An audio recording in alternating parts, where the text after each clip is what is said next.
As a busy entrepreneur, I work long hours running 3 businesses.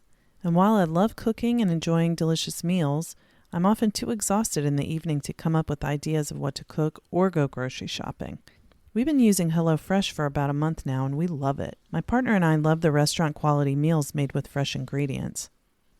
Figuring out what's for dinner isn't at the top of anyone's summer activity wish list. HelloFresh delivers mouthwatering, chef-crafted recipes and fresh ingredients to your door so you can spend your summer doing what you want.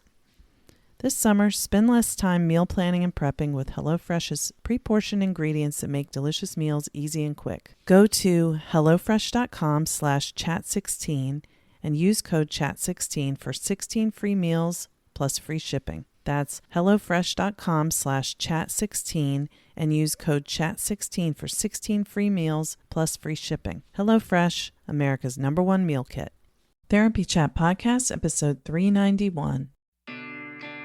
This is the Therapy Chat Podcast with Laura Reagan, LCSWC. The information shared in this podcast is not a substitute for seeking help from a licensed mental health professional. And now, here's your host, Laura Reagan, LCSWC.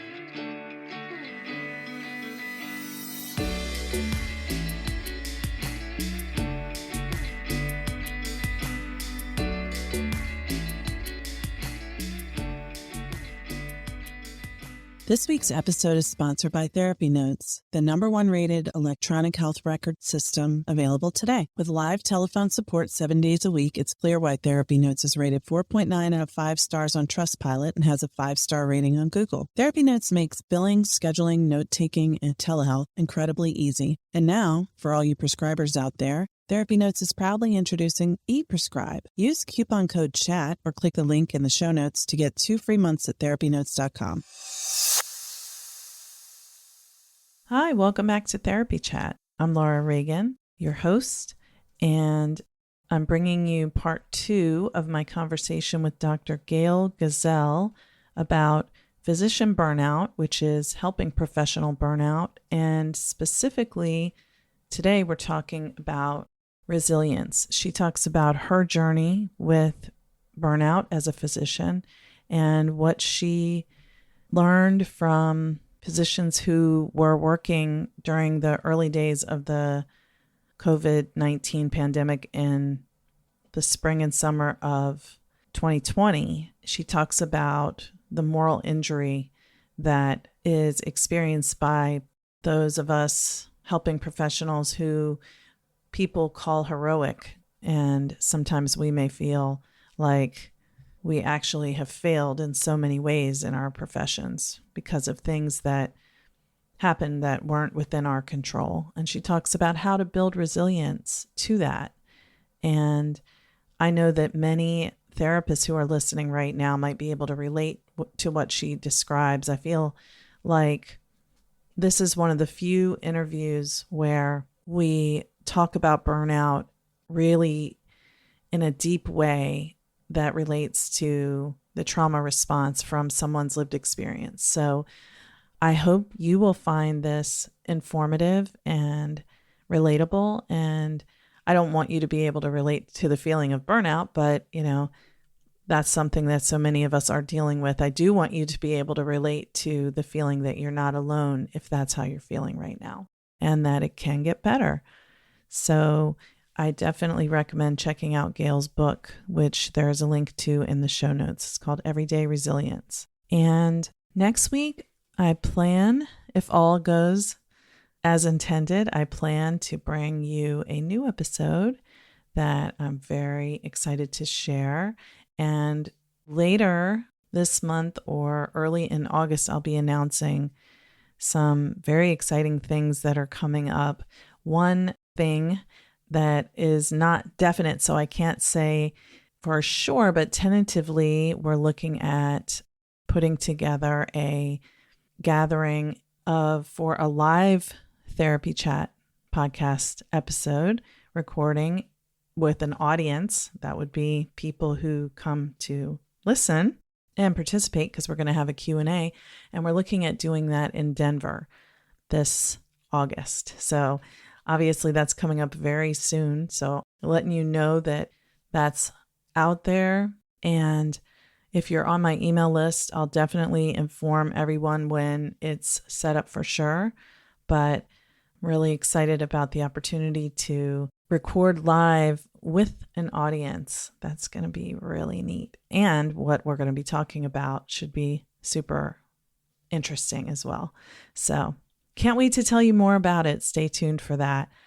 Like I said, if you're on my email list, you'll get an email about it when plans are firmed up. Either way, I will be in Denver this August and would love to find ways to connect with listeners and also Trauma Therapist Network members in person. So working hard to get those plans finalized now. Real quick, I'll give you another description of my guest, Dr. Gail Gazelle, and her bio. She was on last week, so you've already heard this, but if you didn't catch last week's episode 390, you can go back and listen to that too. But Dr. Gail Gazelle is a former hospice physician, part-time Harvard Medical School assistant professor, and a master certified coach for physicians. After working in the field of end-of-life care for most of her professional career, Dr. Gazelle shifted her focus to another vulnerable population, physicians in the modern American healthcare system.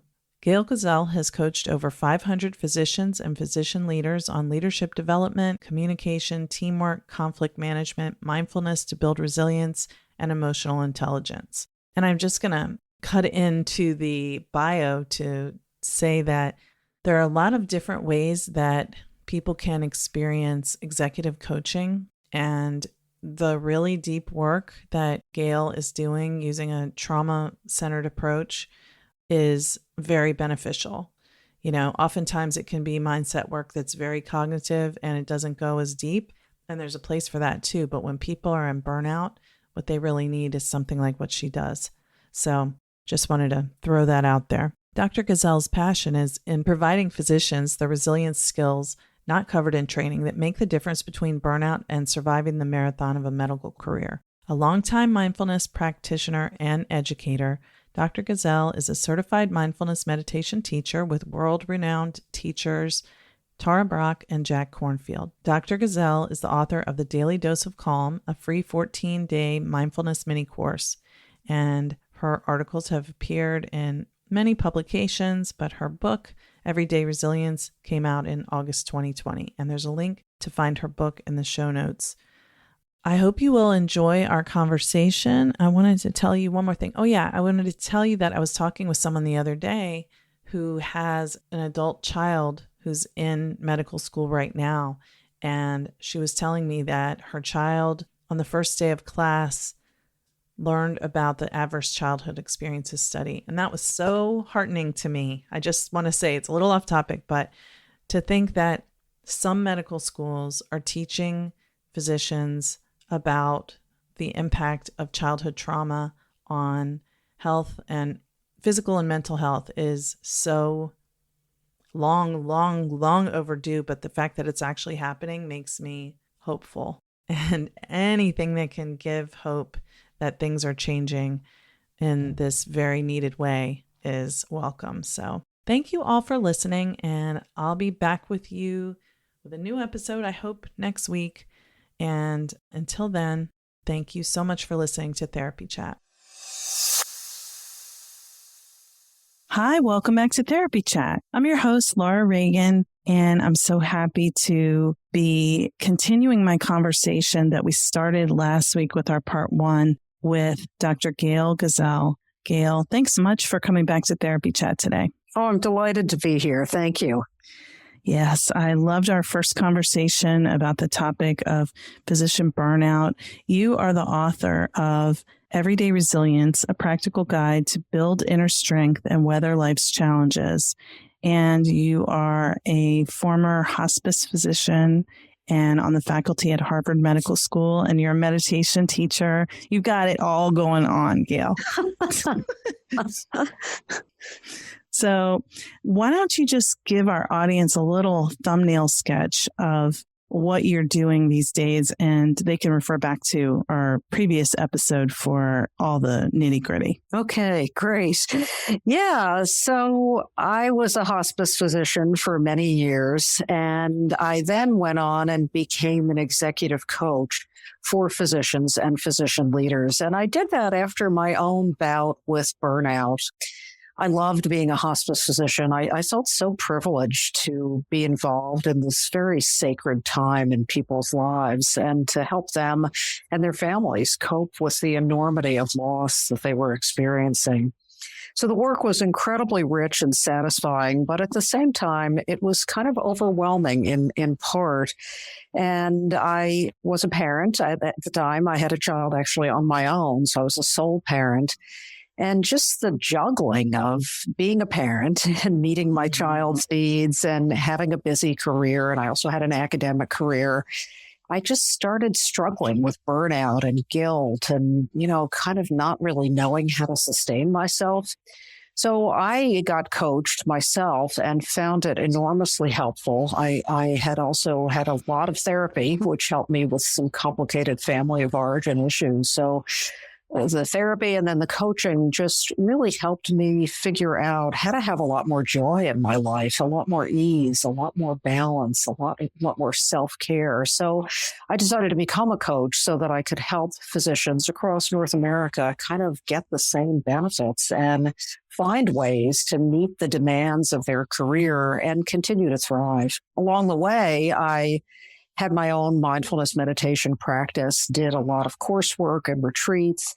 And then I was a participant in a wonderful, intensive 2-year training with Tara Brach and Jack Kornfield to become a mindfulness meditation teacher. And that has been so rich for my own life and also what I can bring, in my writing and my coaching and in my speaking to physicians and others. So that's a little thumbnail sketch about me, Laura. Yeah, thank you. Thank you so much. And I think when we were talking last time, we were talking about burnout, and it's a problem for all types of healthcare professionals and any helping professionals, especially as we are currently recording this in when did it start in New York? Was it in February? I think March is really late February, early March of 2020. It's been quite a year, hasn't it? Yeah. So we're in about, 7 to 8 months of dealing with this pandemic that is just impacting everybody in America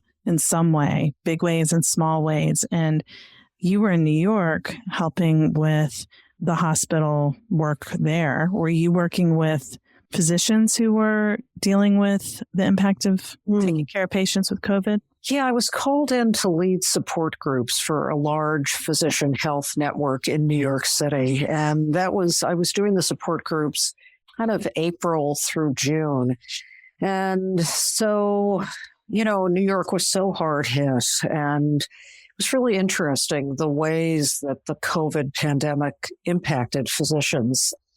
Many of us were calling physicians heroes, right? Heroes, the healthcare workers. And I got to tell you, how many physicians have told me that they bristled at that term. So what do I mean by that? Well, frontline physicians in New York, let's say an intensive care physician, would tell me that I'm not a hero, Gail, because heroes save lives. And I couldn't save that 45-year-old mother of 2 teenagers who died of COVID under my care. So how can I think about myself as a hero?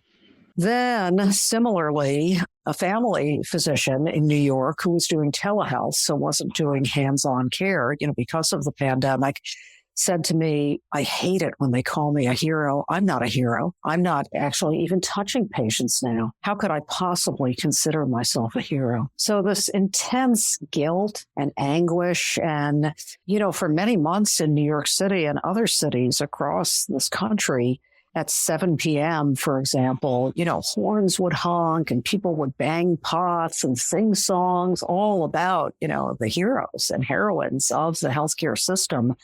And yet, this is how many physicians, and I'm sure nurses and other healthcare providers, mental health providers included, would feel, almost like they were an imposter, not a real hero. And sadly, That's the lot of people who are identified as heroes. War heroes often feel that way, but I couldn't save my best buddy on that field in Iran or Iraq or wherever it was. That's kind of the lot of heroes, is this juxtaposition of being called a hero, but perhaps being overly focused on what you're not able to do as opposed to what you are. Mm-hmm. And, we talked in the last session about the ingredients of burnout, the emotional exhaustion, the cynicism and depersonalization, and the inability to connect with our own sense of meaning, purpose, and accomplishment and strengths. And as we talk about this concept of heroes, it kind of shines a light on that third component, that sometimes we're so focused on what we're not doing well that we lose sight of what we are. And that's so important. You know that in mental health for well-being, we have to be able to switch that lens to what we are doing well, kind of the positive psychology focus. And it's really true of physicians, because obviously, whether you're a family doc or an intensive care doc, in a pandemic, you're helping people, right? Mm-hmm. And so how to feel good about what you are able to do instead of dwelling in what you are not able to do. It's such an important mindset switch that I see as enormously helpful in managing burnout in healthcare professionals, because we can all get so caught up in that negativity bias and that sense of, well, I should have done this and I could have done that, and why didn't I? And everybody else is so much more caring and compassionate, et cetera. And we have to be able to help people switch that lens to, okay, so you're not perfect. None of us are. But let's look at the things that you did do well. Let's look at how you did help people, how you did contribute, how you were motivated to care, how your presence, even if you didn't have a cure, your presence helped that fellow human being get through the tragedies that they were experiencing. So important, don't you think? Oh, yeah. And that just, it almost seems like as if because you were a hospice physician, that maybe that gave you that perspective to be able to see, because in hospice, every patient dies, Yes. It's not a goal of preventing that because it's not preventable. So does that play into it, do you think? Yes, because when we're talking about people who are approaching the end of their life from some terminal illness that, of course, they don't deserve to have, what we want to do as a hospice professional is help people change from the hope for extension of life, for longevity, how to change that into a hope for quality for the longevity that you do have. In other words, how to change the hope for something that will never happen, right? A cure, right? Or even more time. How to change that hope and harness that hope, that wonderful human dimension of hope, how to harness it towards a realistic goal. Quality time with the people who are deeply important to you, getting your affairs in order, making decisions about things that you do have a choice about in terms of pain management and symptom management. So it does involve that kind of flipping of expectations to what is realistic to hope for. And similarly, if we go back to the two physicians in the pandemic that I mentioned, helping them have a clearer lens of what they are able to help people with, right? So that intensivist who, talked about, I'm not a hero because I couldn't save that 45-year-old woman. Well, tell me about some of the patients that you were able to save. And if you weren't able to save them, the ones that you were able to help and ease their suffering, even if they did go on to die. So, it's that negativity bias, that expression, Laura, that, the negatives glom onto us like Velcro and the positives just roll off of us like there's some kind of Teflon coating. So that negativity bias can be so profound for all of us. And yet we want to help people reverse that frame. We want to help them be able to dwell in the very real positives, the things that they are helping patients with, the real things, and help them also let go to some of the things that nobody could help them with. We don't have a cure for COVID, very tragically. So instead of hanging on to why couldn't I save that person, look at the good I did do. And honestly, if there was a cure, I would have provided it. I know I would have. I would have gone to the ends of the earth for that patient, but we don't have a cure. So I had to have that very realistic appraisal that benefits, I think, all of us in fueling ourselves, giving us ballast to continue doing the work that we're doing and replenishing our deep well of resilience that, as I said in the first session, lies within all of us. We all have resilience within us, but we don't always learn how to access it. And we don't always learn how to replenish what I think of as a deep well of strength and courage and wisdom and curiosity and goodness that actually resides in each and every one of us. So it gives me a lot of joy, and I know this is the same for you, Laura, in terms of your work. It gives me so much joy and pleasure to help people, switch to the truth of the good they are doing and helping them really shine a light on that. Oh, it's so important. And, and you made me think of something with the physicians and all the healthcare providers in New York, because the state was hit so brutally hard by the pandemic. Even if for the patients they couldn't keep alive, the work they did and all the work that all the healthcare providers are doing, where they try this and they try that and what works and what helps and what doesn't, and gathering all the data. And it's not a research study. This is real time. But, what we're learning through the way that people are taking care of their patients and what makes a change it's invaluable to eventually finding a cure or a vaccine or both for this terrible virus. So that in itself is a significant contribution, literally, to science. Yeah, all of that day in, day out. And again, helping healthcare professionals see that, that good that they're doing, and what an additive effect it has. Yeah. Yeah, this pandemic has really done a lot to hurt our world. There's no question about that. But this topic of physician burnout will be relevant even when COVID is hopefully a distant memory, something that we all got through.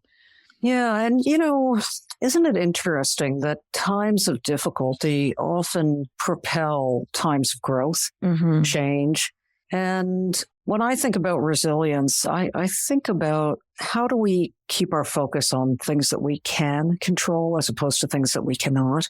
I find as a coach, some of the most burnt out physicians who come to me are spending a lot of time and energy railing against the system. The system is broken.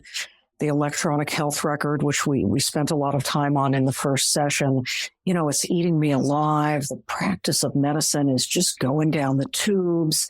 They've taken away all our joy. And this focus on the system, which is very broken, I'm not questioning that, but a focus on things that we can't control. So similarly with COVID, I can't be happy while this pandemic is still here. A lot of people in healthcare are saying that. And certainly, the tremendous strife that the pandemic is causing is, it's extraordinary. And do we have to give away our happiness as well?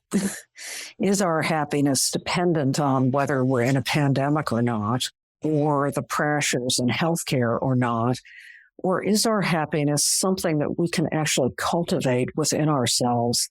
And again, that's a lot of my interest in resilience. How do we build resilience to manage all of the things that come our way that are out of our control? Unexpected illness, an accident, a death, right?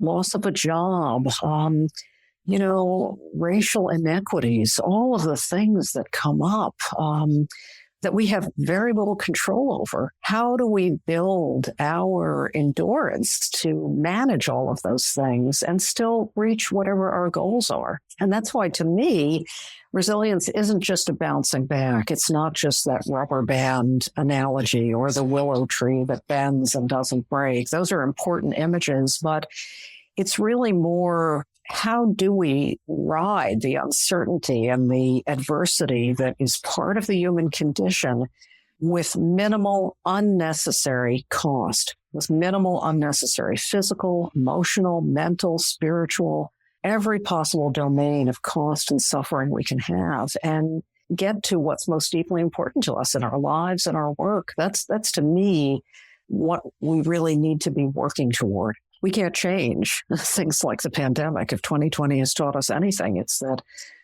crap happens, and it happens on a pretty large scale at times. But we can change how we interact with that adversity, how we manage it. We can control how we relate to people. Are we still, helping people to excel and see the good within themselves and the world around them? And that's what is endlessly interesting to me and what I'm deeply committed to. That's such an important and helpful perspective because, like you said, the negativity bias can make it difficult to even see anything other than what's happening around you, especially when there's so much trouble right now. Yes. In so many ways. So can you talk a little bit, and first I'll give you an opportunity if you think it fits here to talk about your own story a bit. And then I'd love for you to share what some of the techniques or strategies that you use to help people. Mm-hmm.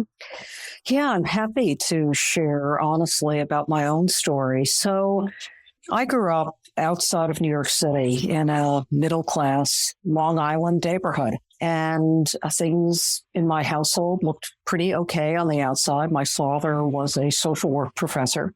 My mother was a teacher. There was no alcohol, drugs, no violence, no physical violence.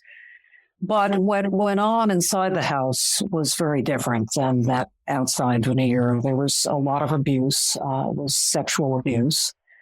And it happened during the night when nobody was there to see what was happening.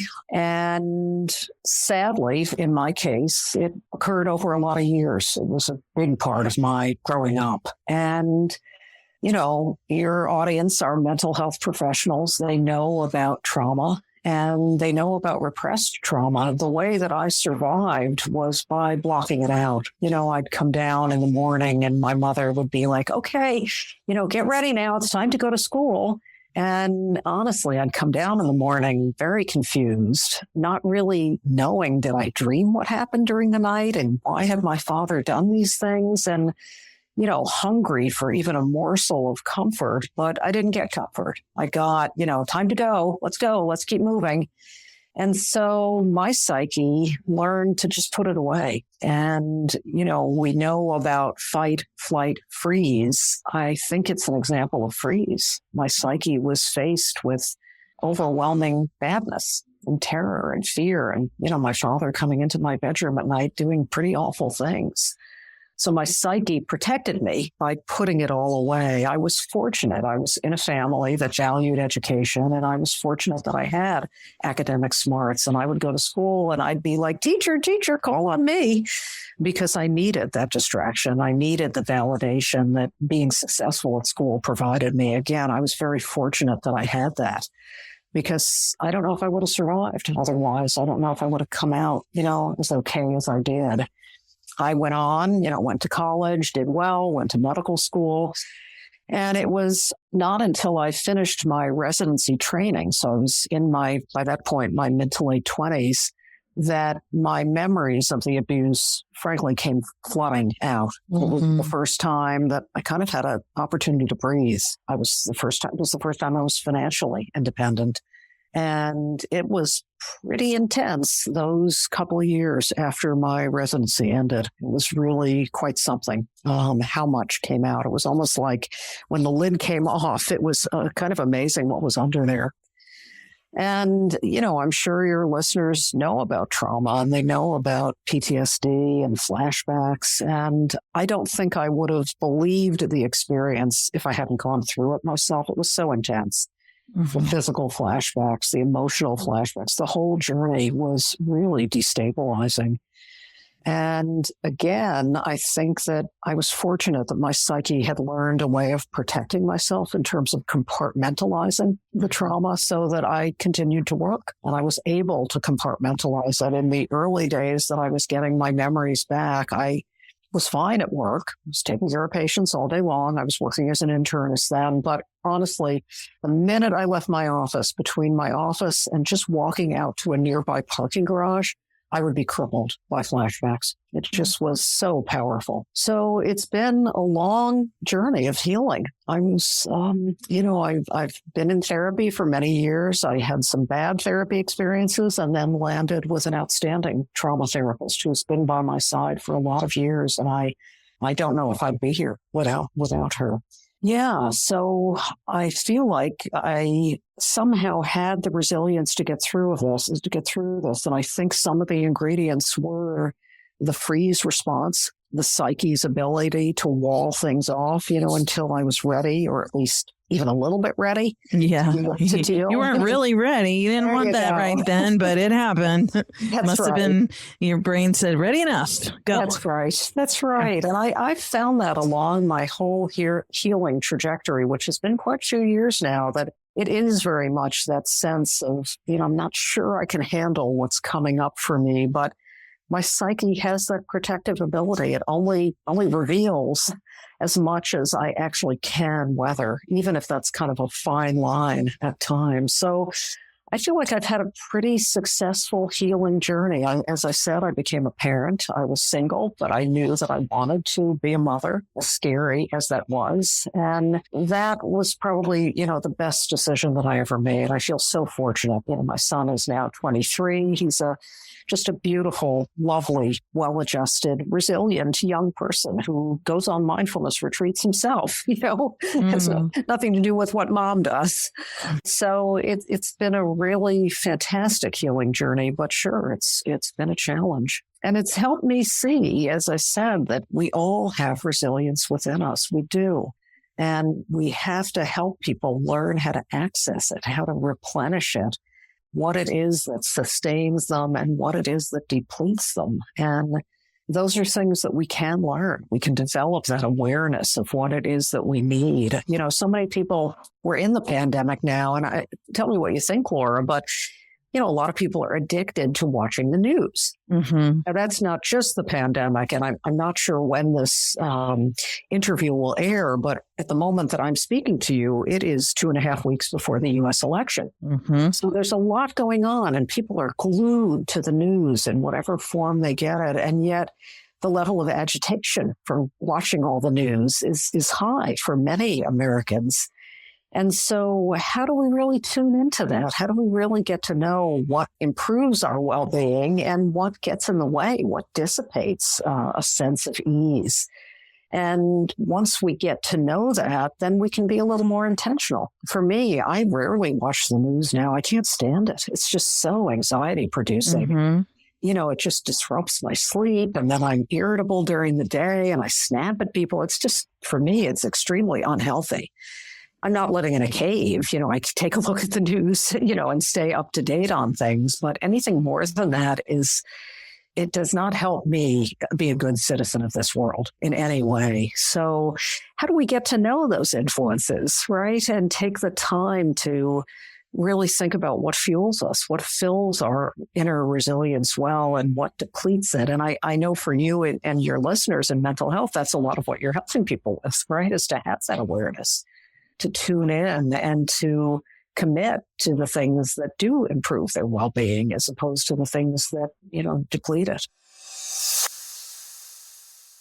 Running a group private practice has been a challenging and rewarding experience, and one thing that has made it so much easier is Therapy Notes. Therapy Notes makes billing, scheduling, note-taking, and telehealth incredibly easy. If you're coming from another EHR, like I did, Therapy Notes makes the transition incredibly easy, importing your demographic data free of charge so you can get going right away. My team has found Therapy Notes very easy to learn. It's intuitive. The customer support is second to none. And that's one of the things that has kept me a Therapy Notes customer for several years now. Anytime I've needed to contact Therapy Notes for help with an issue I couldn't figure out on my own, I've been able to get through to someone and resolve the issue within 15 minutes, 99% of the time. Find out what more than 100,000 mental health professionals already know. Try Therapy Notes for 2 months absolutely free. Just click on the link in the show notes or enter the promo code CHAT at therapynotes.com.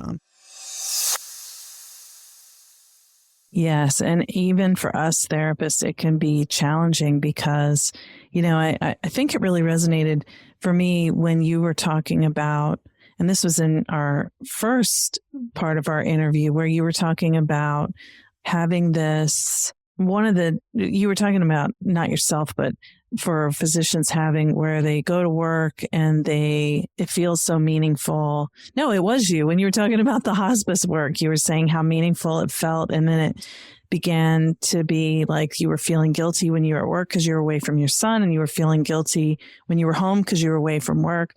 It can become where that like drive to make a difference is all we can focus on. And so our relationships are suffering, and our relationship with ourselves is suffering, Well, so the lament of the caregiver, and particularly the female caregiver. Everybody else comes first. Mm-hmm. I barely even make it onto the list. I think that's what you're talking about. Yes. Yeah. Yeah. And it can be, I hate to say it, but it can be a bit of a disease too, can't it? My meaning is taking care of others. And that only takes us so far. I'd love to talk a little bit about self-compassion because it's so important around this topic. Wonderful, please. We as caregivers, professional caregivers, have so much compassion for our patients, right? What you were talking about, Mm-hmm. we do anything to take care of our patients, and that is a wonderful thing and provides so much meaning and purpose for us, and obviously is an incredibly potent gift to those we take care of. And yet, if we have all that compassion for others, but don't apply it to ourselves, we're almost telling ourselves everybody else is worthy of care and comfort, and I'm not. We're kind of excluding ourselves from the circle of humanity, all of which is deserving and should receive comfort and compassion. So it leaves us actually very isolated. We're not just not attending to ourselves, but we're keeping ourselves in the state of emotional as well as physical deprivation. So I do a lot of self-compassion with my coaching clients, and self-compassion has been an incredibly powerful part of my own healing journey. Like many abuse survivors, I had the opposite of compassion for myself. Somehow I thought I had brought this on myself, and there was so much shame around it as well. Common for people who live through childhood abuse. And one of the most powerful medicinals in my own healing journey has been developing compassion for that very innocent, vulnerable child that I was. And that has been a big journey, learning how to do that. And similarly, with the clients that I work with, there's so much self-criticism, so much inner bullying that many people have, and many physicians have a very high degree of that. Their harshest critics, berating themselves over the smallest things. And it's so depleting. It's, if you think about a young child, for listeners who have kids, and, if you told that kid that they were no good at math and they would never be good at math and they'd never be as smart as their sister, and why bother trying, they're just going to crawl into a cave and never want to do math, right? Right. But sometimes we do that to ourselves and we don't realize the negative impact that it has, as opposed to if you tell that child, okay, so, you're struggling with math, but I know you can do it. And let me help you figure out how to do it. And yeah, your sister's good at it, but you're good at it too. You know what I mean? Like it's so uplifting to a child. And we know that that's going to motivate the child to succeed. And we have to do that with ourselves as well. And I just find with physician and healthcare professional, one after another that I work with, the more that I can help people see their own circumstances with compassion, it's almost a game changer. They become unstuck. They begin to be able to see their own strengths and accomplishments. They can really move themselves out of burnout, and they can build their resilience toward whatever it is that they're struggling with, an illness, the pandemic, job insecurity, whatever it is. So I think self-compassion is just something that we all need in large doses. I agree. I think it's been a game changer for me. It's really been for me like something that once I started practicing self-compassion, I felt different about everything. Yeah, it's that powerful, isn't it? Yeah.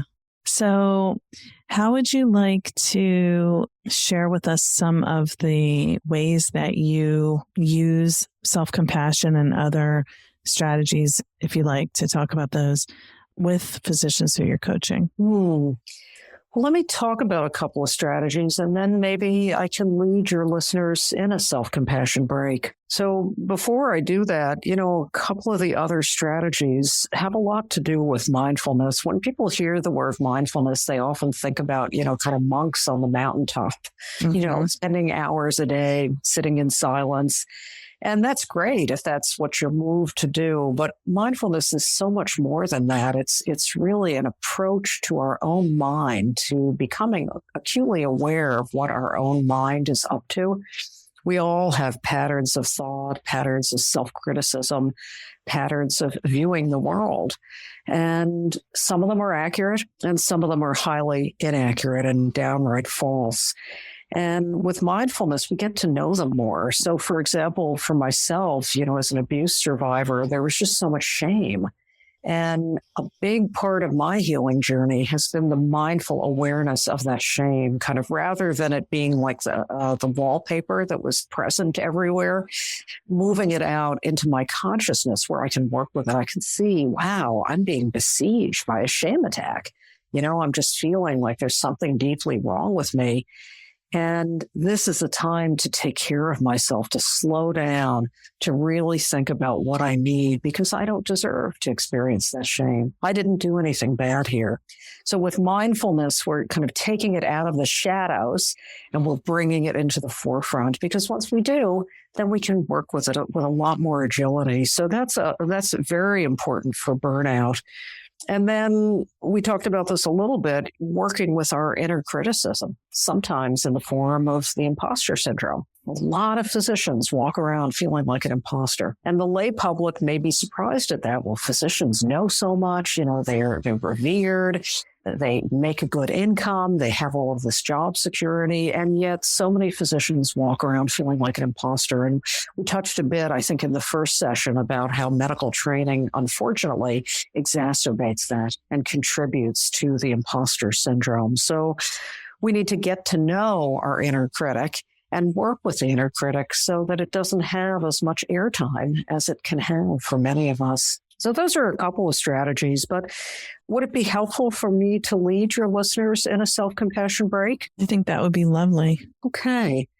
So I want to encourage you, Laura, and your listeners to just bring to mind whatever you're struggling with today, whatever it is, if it's a difficult relationship or something related to COVID or another illness, a fear that you're having, difficulty with a child, whatever it is, just to bring it to mind right now. And then put your hand over the area of your heart and press a little bit in the universal gesture of love, really a hand over the heart and a gesture of tenderness toward yourself.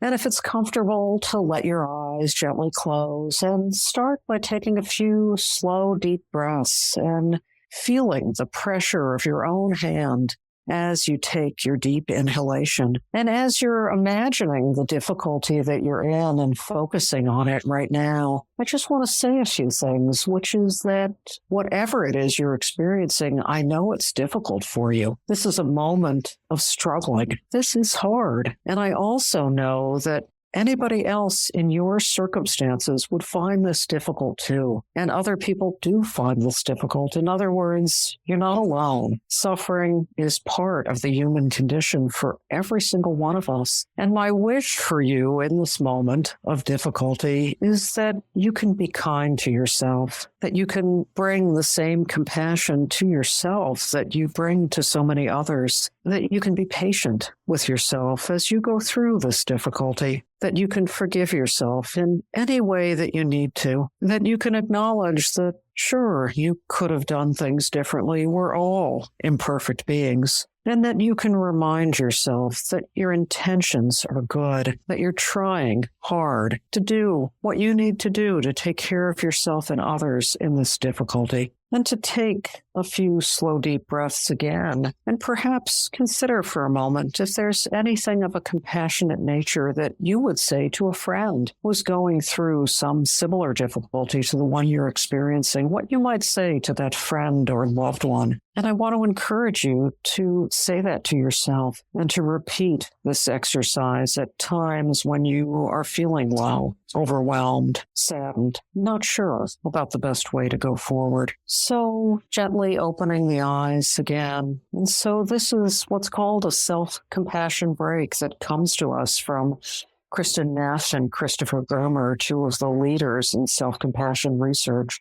I find this very powerful as a medicinal, that we need doses of, regular doses of, to counter that tendency that we all have as human beings to be very critical of ourselves. So I hope that can be helpful to your listeners. Thank you. I think it was helpful for me. So thank you. And I'm sure that other people will appreciate it as well. Well, Gail, you are doing some beautiful work in the world. I'm so glad that you're doing it. I'm so glad that you've been able to use your own experience to really change things for people who really need the support and deserve it just as much as the people they take care of deserve to be taken care of. So thank you for that. Thank you for what you do and for being here with me today. Well, thank you, Laura. I feel very fortunate to do what I do, and such a pleasure talking with you. Really, thank you for having me. Oh, you're welcome. So as we finish up, let's just tell our audience again, like we did in the first episode that we shared together, where they can find what you're doing, and please let them know what's there because it's a lot.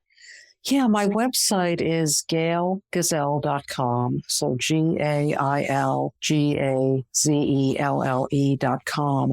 And I have a number of free resources. People can download a chapter from my book, Everyday Resilience. So that's free. I have a lot of meditations and talks about various aspects of mindfulness, which are also free. I have a 14-day meditation series that you can download on the site. And then I offer 30-minute free consultations to healthcare professionals who are interested in potentially learning more about healthcare professional coaching. So I encourage your listeners to take a look. And if any of that can be helpful, then that makes me feel great. Well, I'm sure it will be. And as you know, we talked about there's kind of so much stigma for physicians around seeking help for burnout that just having all these free resources and being able to stick their toe in the water without having to make a full commitment right away is probably really helpful. So thank you so much, Gail. Well, again, thank you. It's really been a pleasure being on Therapy Chat. Thank you so much. Thank you to Therapy Notes for sponsoring this week's episode. I do love Therapy Notes. It's such an asset to my business and makes my job as a practice owner and a therapist much easier. Try it today with no strings attached and see why everyone is switching to Therapy Notes, now featuring ePrescribe. Use coupon code CHAT or click the link in the show notes to get 2 free months at therapynotes.com. Thank you for listening to Therapy Chat with your host, Laura Reagan, LCSWC. For more information, please visit therapychatpodcast.com.